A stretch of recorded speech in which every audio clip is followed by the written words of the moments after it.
ஒரே ஒரு 5 லிட்டர் இதய மந்த்ரா கடல் எண்ணெய் பேக் ஒரு மாசம் முழுசுக்கும் அத்தனை சமையல் முடிச்சு விடலாம். இதய மந்த்ரா. அண்மை செய்தியை பார்த்து கொண்டிருக்கிறோம்.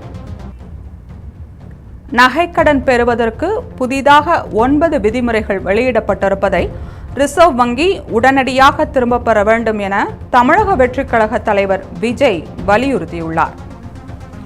உலகிலேயே தங்கத்தை அதிகமாக நுகரும் நாடுகளில் 2வது இடத்தில் இருப்பது இந்தியாதான்.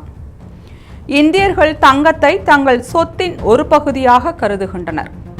அப்படி இருக்கும்போது தங்க நகையை அடமானம் வைப்பவர்கள் அதற்கான உரிமையாளர்கள் தாங்கள்தான் என்பதற்கான ஆதாரத்தை சமர்ப்பிக்க வேண்டும். குறிப்பிட்ட தங்க நாணயங்கள் மட்டுமே அடமானத்திற்கு ஏற்றுக்கொள்ளப்பட வேண்டும் என்ற புதிய விதிகளில் இருக்கிறது என்று விஜய் கூறியுள்ளார். நகைகளை வாங்கியதற்கான ரசீதுகள் இல்லாதவர்கள் அதற்கு பதிலாக வேறு ஆவணங்களையோ உறுதிமொழி சான்றையோ கொடுத்து கடன் பெறலாம் என்றும் அவற்றில் சந்தேகம் இருந்தால் கடன் கொடுக்கக்கூடாது என்றும் கூறப்பட்டுள்ளது. இதனால் நகைக்கடன் மறுக்கப்படும் சூழல் உருவாகும் என விஜய் தெரிவித்துள்ளார். பல குடும்பங்களில் இன்றும் பாட்டியின் நகைகளை தாய்க்கும் அவரது மகளுக்கும் மருமகளுக்கும் கொடுக்கும் நடைமுறை பல தலைமுறைகளாக இருக்கும் நிலையில் அவற்றுக்கான ரசீதையோ ஆவணங்களையோ எங்கு போய் பெற முடியும்?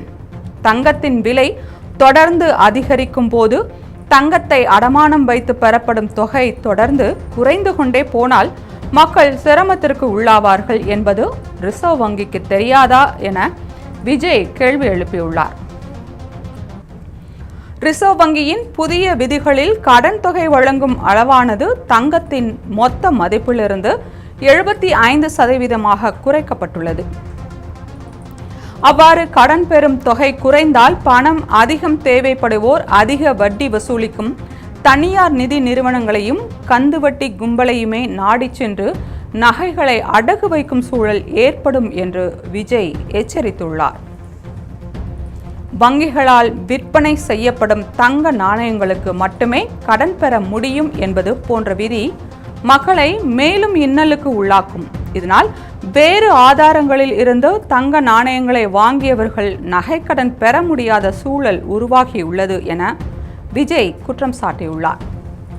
எனவே ரிசர்வ் வங்கி வெளியிட்டுள்ள புதிய வரைவு விதிகளை முழுவதுமாக திரும்ப பெற வேண்டும். நகைக்கடன் பெறுவதில் பழைய நடைமுறையை தொடர வேண்டும் என்று விஜய் வேண்டுகோள் விடுத்துள்ளார்.